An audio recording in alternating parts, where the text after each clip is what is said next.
Hello there. Today, I want to give you an update on some of my preservation efforts for the materials that I got with the MSI 8080 and CompuPro S-100 computers that I picked up recently.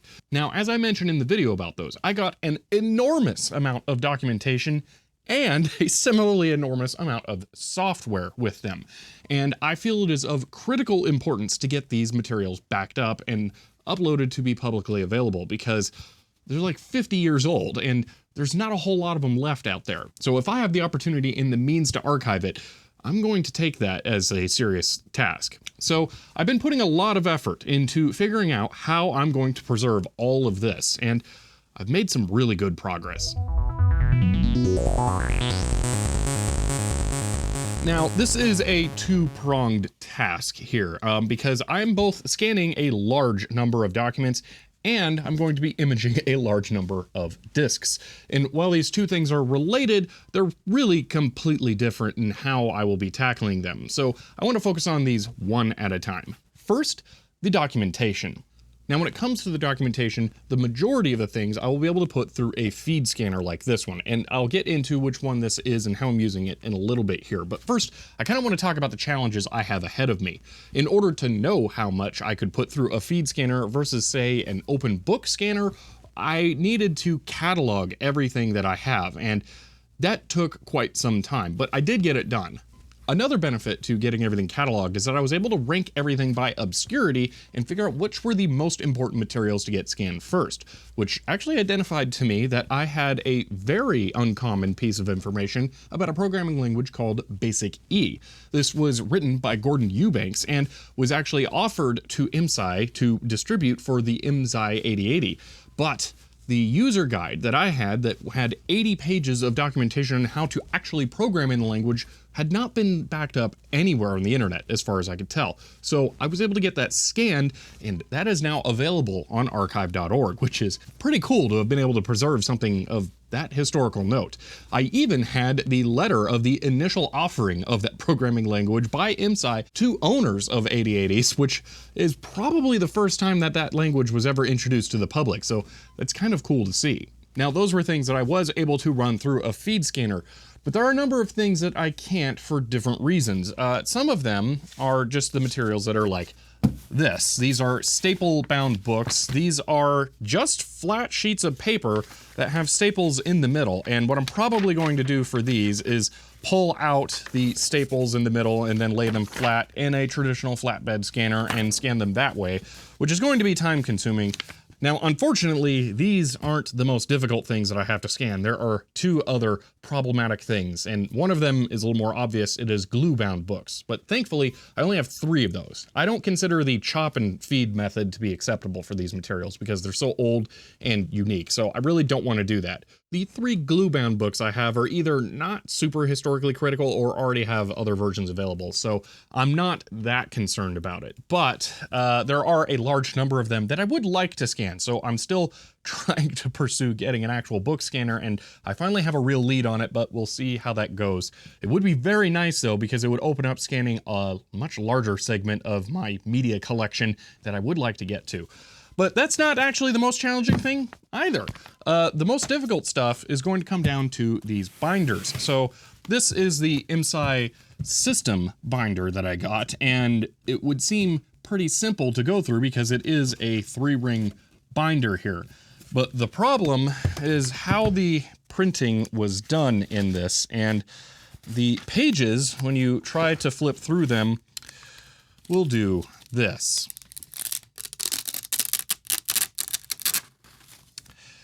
Now, I'm not exactly sure what the print method is for the pages in here. It looks like a really thick ink that was squeezed through a mask, like a mimeograph or something, and it's a very shiny ink, and I don't know quite what it is, but it's sticking extremely badly to the point where some of the pages here are kind of rigid because there's so many of them stuck together.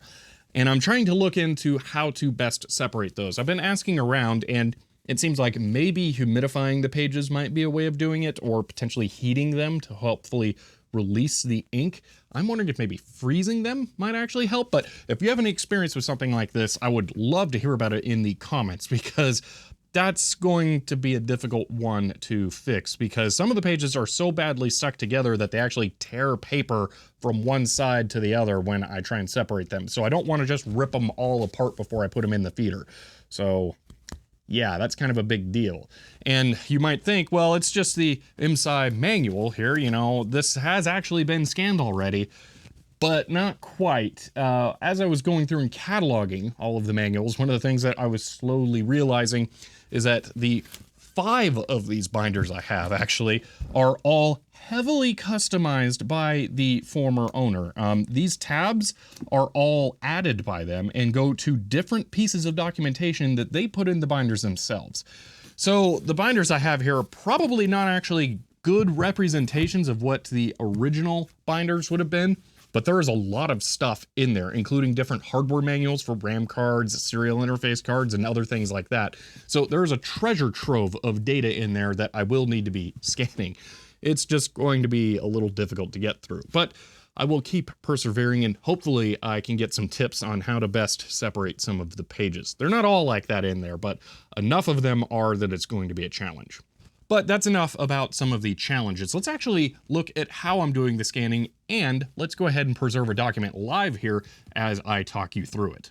So this is the scanner I'm going to be using for the majority of this. This is an Epson GTS50, and I was actually sent this by Taylor, who I am extremely grateful for, of sending this because it made it a lot easier for me to just get started being able to get going with something like this. Now this is a feeding scanner that takes in documents from the top and then just spits them out at the bottom, and it has this tray which is kind of useless because it's not long enough, so I just leave that there and the pages stack up in front of it. I did actually have to modify this thing though because it came with a power supply connector here that was a reverse gender barrel jack that is 24 volts, which is just dumb, and I assume only like that for anti-consumer reasons. So what I actually did is I replaced it with a 5.5 millimeter barrel jack, and I will be powering it with my HP bench power supply over here because I don't have a 24 volt power supply. So instead I'll just turn this thing on, do a V set to 24 and I set to 2 amps because it claims it'll draw 2 amps, but whatever, it doesn't matter. And then I can go ahead and plug it in and fire it up. Now, as usual, I will be working in Linux with this, and thankfully Epson actually has some pretty acceptable Linux drivers, so I can just do sudo iscan here and launch their drivers, which should identify the scanner and then pop up here in a moment. Unfortunately, it has to be run with sudo. I've changed my group settings to be both plug dev and the whatever other things. It might have the ability to be configured with a udev rule, but I have not figured it out yet. But we can still get the software working here. So with that, we can actually start trying to scan something.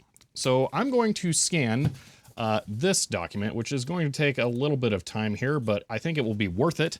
This is the IMSI CPM floppy disk operation system version 1.31, Rev 1 from January 20th, 1977. And it actually has one of the weirdest binding methods I've ever seen for papers. That there were 3 of these in here, and I just took one out so I could do this quickly, but it's actually a screw or bolt with a like rivet shaped accompanying nut to hold it together. I don't know if this is what it's meant for, but it's really cool and it worked kind of well. Anyway, we're going to be feeding this through here. Now, one thing about the scanner and this document, this is a double-sided document. This is actually a double-sided scanner, but I found when I try and scan both sides, we can see there's a scanner here and then there's actually a scanner right there as well. When I try and scan two-sided, I was getting issues with the top side scanner. Now, I don't know if this is just a problem with overflowing the buffer to the computer, or maybe there's something wrong with the top scanner, although the way that it was erroring, I think it was actually not a problem with the scanner. But I just have decided that it makes the most sense to do single-sided scans to eliminate the potential issues there.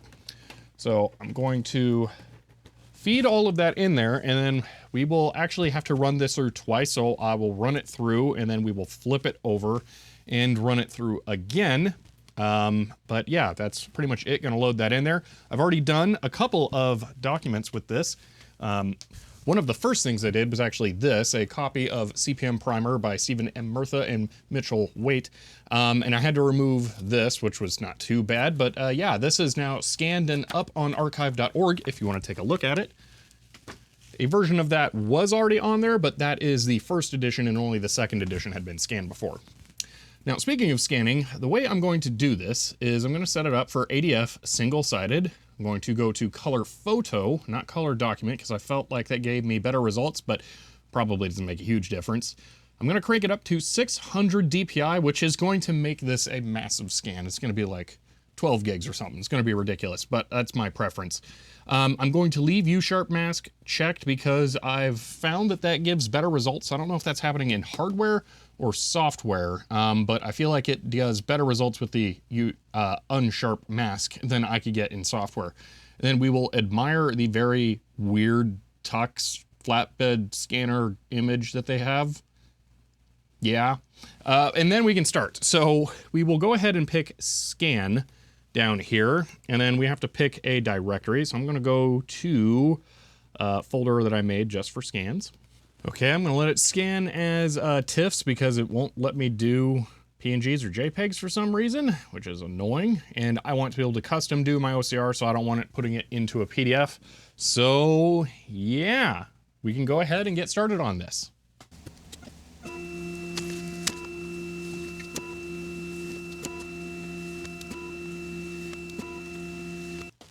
I slightly messed up here. I'm going to rescan. I forgot the correct orientation here is not what looks nice in a video. I actually have to flip these like this.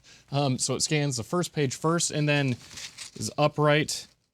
Yeah, so I am just gonna rescan all of these again because then the pages will be in the correct order because I've written some scripts to help automate some stuff because the pages have to be collated after this because they're being scanned single-sided and they're double-sided. So just, I'm going to do that. Then, yeah, I'll catch back up with you to show you how I use the scripts and do the actual OCR stuff.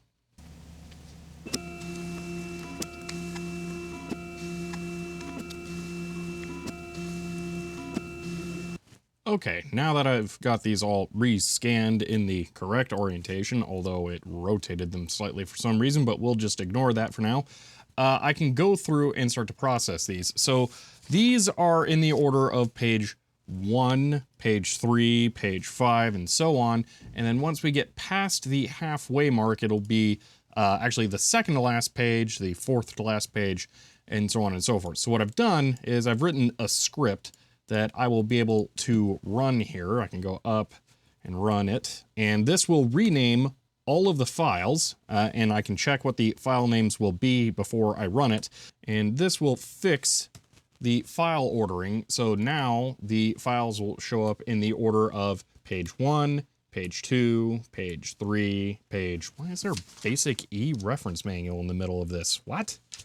Wait, was this all actually another copy of the basic E reference manual, not CPM? What? Are you kidding me? This was not the CPM manual? Oh, that's hilarious. Okay, well, I guess we won't be fully processing this then. But, oh my gosh, that's incredible. Wow. Seriously. Oh, man. Well, this will give you the rough idea. So this is now properly ordered.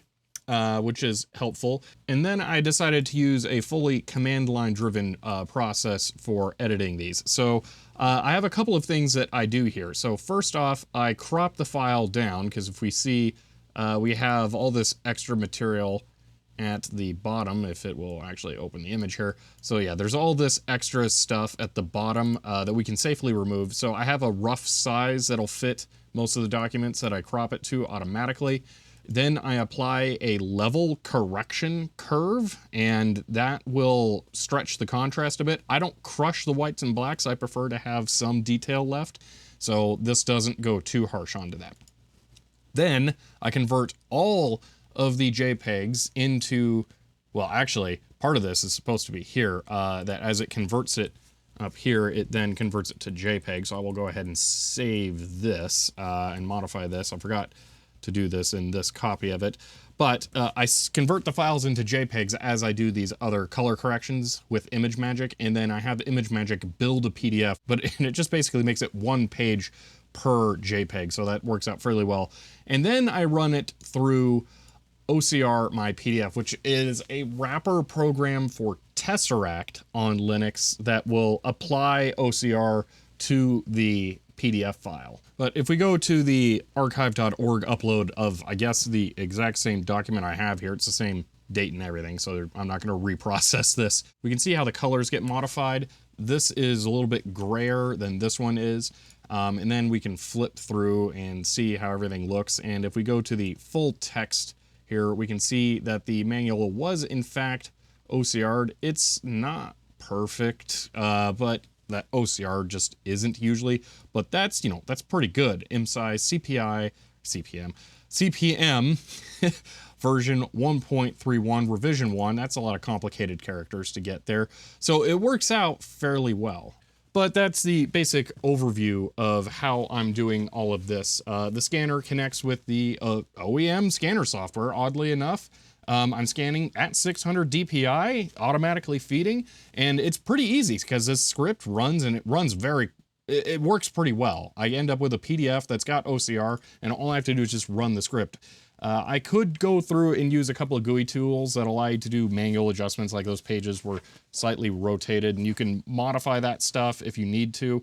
For right now, because of how much I need to scan, I'm not looking to get into the nitty-gritty details of that. I'm probably going to hold on to as much of the data that I'm creating as I can right now, the original JPEG files, so that once I'm done, I can go back and pick a few documents that I feel are more critical and then try and work a little bit harder on those. But for right now, this ends up creating really good PDFs that are very usable. So I'm quite happy with it.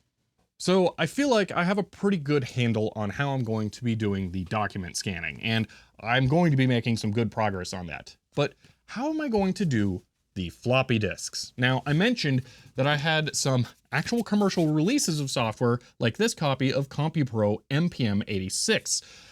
And I actually had a lot more than I realized. These boxes of floppy disks I have here aren't just the floppy disks I have. These are actually all of the commercially released programs that I got with this. I gathered them all into one place so I could see just how much there is. And there are 72 disks of commercial programs that I have here. I didn't realize I had quite that many. And these are the ones I'm going to focus on getting imaged first. And there is a lot of important stuff here and some frivolous stuff. There's actually one game in there, which I found interesting. It's just backgammon, but still, that's going to be cool to get preserved. But there's a lot of stuff to go through here, and I'm hoping that some interesting and lost things are revealed. And part of that is because of just how complicated the CompuPro is. Like, seriously, whoa. There are multiple versions of the operating systems that it can run, and then multiple revisions of those operating systems. The CompuPro has an 8088 in it right now, but it also has an 8080, which means that it has two processors that do different things. But you can also put a Z80 in the CompuPro, which means that there are actually 3 different versions of CPM that you can run on it. You can run CPM, CPM86, and CPM80. Each one of those is functionally distinct and will not run on the incorrect processor. But that's just CPM. There are also copies of MPM in there, which is a multi-user operating system. So that's 6 different kinds of operating systems. Then there are different revisions of those operating systems, and the amount of work I have here is just exploding exponentially in front of me of how many different variations of operating systems there are for this computer. And it's going to be a lot of work to not just get them imaged, but figure out exactly what I've got and try and put them together so that I know which ones are usable with what. They're thankfully so far labeled fairly easily to figure out, but it might get a little complicated down the road, especially with the earlier discs that don't seem to be labeled as well. Now, I mentioned the discs being labeled, and that's because I have like 20 boxes that are all like this, and I do mean 20 of these boxes. It's kind of crazy. These have discs in them like this. This is an industrial database program, CPM 86 1.1 NA, CPM 86 2.2 LD. We have CPM 80 2.2 LD diagnostics too, and there are C basic. There are many discs in here that contain software, and these might actually be original copies of them, because some of the programs I have already found were distributed to this end user as pure code that you would have to type in. If we go towards the back here, we can see this is machine code that you would have to type in for this program. So yeah, there's a lot here that, even though it may look like a copy of a disk, might be the original copy that they typed in from program listings like that. And it's going to be really critical to get those backed up too. Actually, maybe even more critical if we've lost the documentation but only have the disks. So I'm going to focus on all of the commercially produced disks first, because those are, I think, a little bit more rare, but then we're going to go through and back up the multiple hundreds of handmade discs that I have, and I will filter through user data. There are some discs in there that have that, but there is a ton of software. The person who used this computer was clearly very into it and used it into the mid-80s, I've found evidence of, and pretty much grabbed everything they could as far as I can tell. So there's a lot to go through. Now, how am I going to go through this? Well, we have this 8-inch disk drive here, and this is one of the drives I got with the system that came with all of the software. And thankfully, it's actually compatible with them, because there are two kinds of these drives. They're single-sided and double-sided drives. I did actually get a single-sided drive that has two SA-800 Shugart drives in it, but this is a Cumtrack 842 drive that is double-sided. So what that means is it can read all of the disks, thankfully. Now, I had to go through the process of restoring this drive first, and I did that over several streams, actually, because I took it slow and I did everything correctly. So I got the drive working, but how am I using it? Well, I've currently been using it with the CryoFlux that I mentioned, and we'll go through the process of using that to back up disks here in a moment, but I will briefly say that I've also ordered a grease weasel that's actually going to be here in 4 days, so I will be trying that out pretty soon, probably on Twitch first, so I can get familiar with it. But it will operate in pretty much the same way here, and we'll see how that goes. And I may also have a lead on a different solution that can be used with DOS PCs, but we'll take a look at that later once it's actually finalized. For now, though, let's go through the process of actually backing up some disks, and you know what? Let's back up these copies of NPM 816. Okay, so this is an official CompuPro disk drive. The power supply inside actually says CompuPro on the PCB, so it is made by them for the computer. And if I flip it around, you can see how it is interfaced with. We have a 50-pin IDC connector right there, and it's exactly the same connector that you would use for SCSI. So I'm actually using a SCSI cable here to connect to this. But what do you connect a 50-pin cable to? Because that's a lot wider than the 30-pin or 34-pin cable that most floppy drives use and what the CryoFlux has. Well, here I have a 50-pin to 34-pin adapter, and one of these little cables actually came off here. Got to plug that back in there. This allows you to plug a 50-pin floppy drive into a 34-pin interface, and all I'm going to have to do here to get these connected is just plug this in right there. Now, I've done some troubleshooting on the drives inside, and this board, which has this weird jumper area here, that allows you to configure which drive IDs you are interfacing with, and there are some strange conflicts with the 8-inch drive IDs and these and how it all works because of the Shugart interface these use and the stupid IBM drive interface that the CryoFlux uses. So it's kind of all a nightmare, but I have both drives working in here, although you can only interface with one at a time with the CryoFlux, so you can't rip from each disk at once, so it doesn't really matter, but it all works out. So what I can do is Just flip this around, plug in power because it has been reformed. It's all ready to go. And you can hear, and there we go. The drives are running. 8-inch drives apparently spin their motors all the time, or maybe some fancier ones have a disk detect mechanism to turn it on or off, but these run the drive motors all the time. That's not fan sound, so that kind of sucks. But we've got it running and plugged in, so we can start trying to interface with it.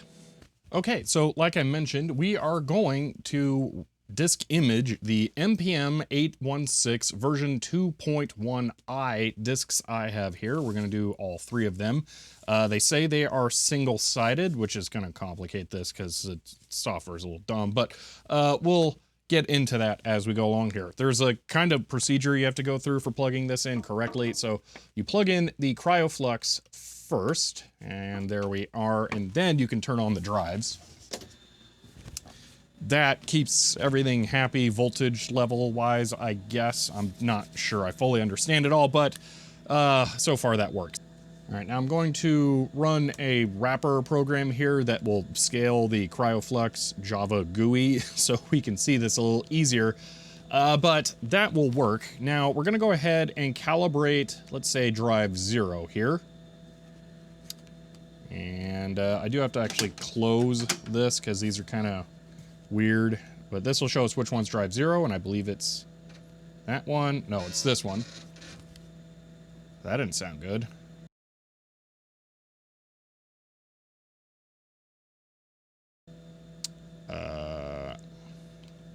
Calibrate drive 1.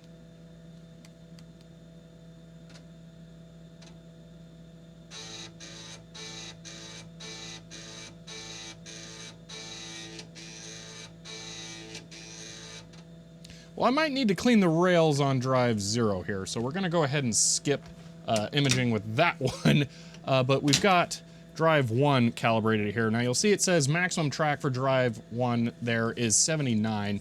These are 77 track disks as far as I'm aware, so we won't be getting up that high, but we can go ahead and put this in here and close that. And now we're gonna do a disk name NPM 816-V2.1i -D1. Okay. You know, I'm going to do underscore D1 there. And I'm going to have it output, well, one of the things here we can do, we can go to settings, we can modify these profiles for how the disks are handled. So this is a single side 0 disk. We're gonna only go up to track 77 because it'll just error out on those, so we can do that. So what I'm gonna do is I'm gonna go to multiple outputs here. We're going to go down, and these are custom profiles I've set. Single-sided CryoFlux stream and single-sided MFM sectors. Now we can start imaging. It will access the drive, and it will start going through each sector. Oh, it actually obeyed the formatting for the stream files. That's excellent. Okay, so this is one track, I believe here, or maybe that's the data of a sector. I'm not 100% sure how this works. I think that's a whole track. And this is just the analog data being read off of the head of the floppy disk, going, well, head of the floppy drive from the floppy disk, going into the CryoFlux, and then it's being oversampled. By my calculations, by about 50 times is how much this works at. So it's reading analog data instead of digital data here. And with this, we can then use the analog data to reconstruct the digital data, which is the exact same thing that a normal floppy controller would do, because it reads the same analog data, it just puts it at like a hard logic level. This, we could adjust that potentially if we wanted to. So this allows for better archiving of the disks without it being dependent on the controllers that you would normally have to use. So I will let this finish up here. There we go, logical track. Well, track 77, I should have set it to track 76 because there is no track 77, so that's my fault. It's done this every single time now. It generates the IMG file as a 0-byte file. It never puts any data in it for some reason. But that's okay, because there's another way we can get data out of it. If I go over to this folder, we can run the HXC program, which is going to be, unfortunately, very tiny on here. But what I can do is I can copy the raw files into this. Well, load them into it, I should say. And there are a bunch of cool things we can do with this. One is opening up the track visualizer, and we can visualize the data on the 8-inch disc there, which is pretty darn awesome. And I think we can see the first sector is actually a different structure, which might be why it wasn't able to create an IMG file. So we may have to export this as something different, like an IMD file, for this to be properly usable, something that can hold multiple different sector structure types, because we can see there's a lot of different data on there. If we go to track view, this is track 1 here. So if we go over to, how can we cycle through this? There we go. So this is track 0 here. We can see we have a lot of separate data structure areas. Then track 1, we have much fewer. So it clearly is doing something a little weird there. But that's okay, because this program will allow us to do all the things we need to do. So I can do a export here, and we can export as a different file type. So let's go ahead and export as an IMD file, because I think we probably need to do this. So now we have a 566 kilobyte file that contains all of our data, and I'm going to open that with a hex editor. And here we can see we have a header for the data there, but then we can see down in here, can't read npm loader. Eventually we will get something, I bet, that will tell us our software revision, npm 816 loader rev 1.0. Yep, looks like we have some files here, so that's pretty cool. And it might even be possible to extract files from this. I might be able to go in here and use CPM tools. So CPM ls -d, and I believe com8 is the format I want. Okay, so that's kind of some gobbledygook. Yeah, that worked for this disk. So this is an image of CPM. So you know what? npm may not be compatible with CPM tools. Okay, because that's a little weird. That did work with that, but it won't work with the npm format. There's another option I could potentially try here, 9x, but I don't think, no, that's not working either. So the npm disk format might be slightly weird, but we could see actual valid data there. So that's good. And then the main trick here is reading the raw analog data. So that's what really matters, being able to get this stuff. And this is really the keys to the city. Once we have that, then we can go back and format it however we need to. This is an area where I need to spend some more time researching stuff on, because even using these files is a little complicated. There's a program called SimH, which is an emulator, I believe, for some of these computers, but the way that it works is really complicated, and I need to figure that out so that I can have an external way of validating my disk images, and I will be doing that. But for right now, I'm just gonna go ahead and finish ripping these 3 here, and then we will go ahead and wrap this up. I just want to make some progress here.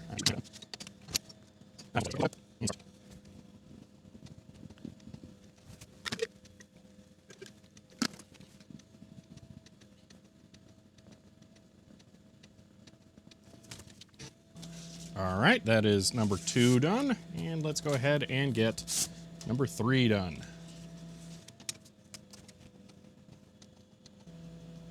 While number 3 is going, I can check out what number 2 looked like. Well, we can see the same data structure on the outside, although we have some weird stuff going on. Hopefully that's okay. Now, I will say I've attempted to clean these drives as much as I can. I don't have any 8-inch cleaning discs. Those are a little uncommon. I will be keeping an eye out for them now. But I did use some actual 3M cleaning pads on the heads to try and get them as clean as I can. So I'm reasonably confident that these aren't going to be scratching up discs as I try and read them. And there we are. It is still strange not having the drive stop spinning when it's done reading the disc. But yeah, 8-inch stuff is just all weird in general. But there we go. 3 rips of these discs. Again, I need to figure out a little bit more about how these work to know for sure that I'm ripping them in a way that's usable. But one of the benefits of flex data is that it's just going to work no matter what.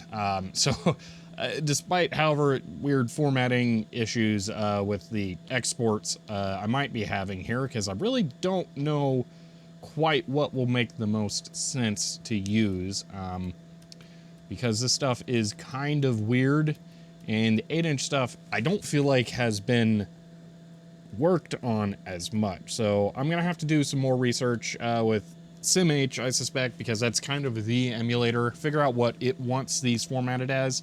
But yeah, that is archiving 8-inch discs, and I have so many more of these to go. I'm going to be staring at this software or the Grease Weasel software a whole lot. Yeah. All right, so that's it. I am backing up software and I am backing up documentation, and I feel really good about this.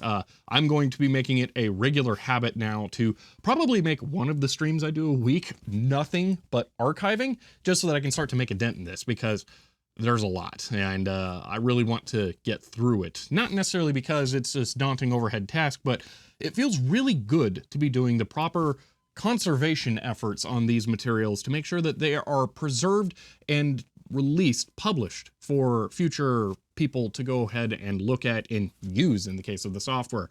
Because this kind of material, once it's gone, and it won't be able to be recreated. And that's especially true with the software. There might be some single copies of these programs left in the world here, and I want to make sure that they are backed up and usable if possible. So I'm going to be putting as much effort into that as I can spare. And once this is all done, I'm probably going to turn my attention to the rest of my collection, because it would be nice to just have everything backed up. But that is a longer project that's going to take a lot more time, but I'm definitely on the right path to get there. Well, I hope you enjoyed seeing how I'm going to be moving forward with my preservation efforts here. I feel that it's important to be a good steward of something this historically significant, because there's a lot of critical material here to get backed up, and I want to make sure that that is done, and I have the ability and the means to do it here, so I'm going to be putting the effort in when I can. But that is it for the moment, and I'm looking forward to getting more of this done. If you enjoyed this video, you may want to subscribe, and if you want to help support the channel, you could get a t-shirt like this one, or find me on Patreon. But that is it for the moment, and I will see you next time.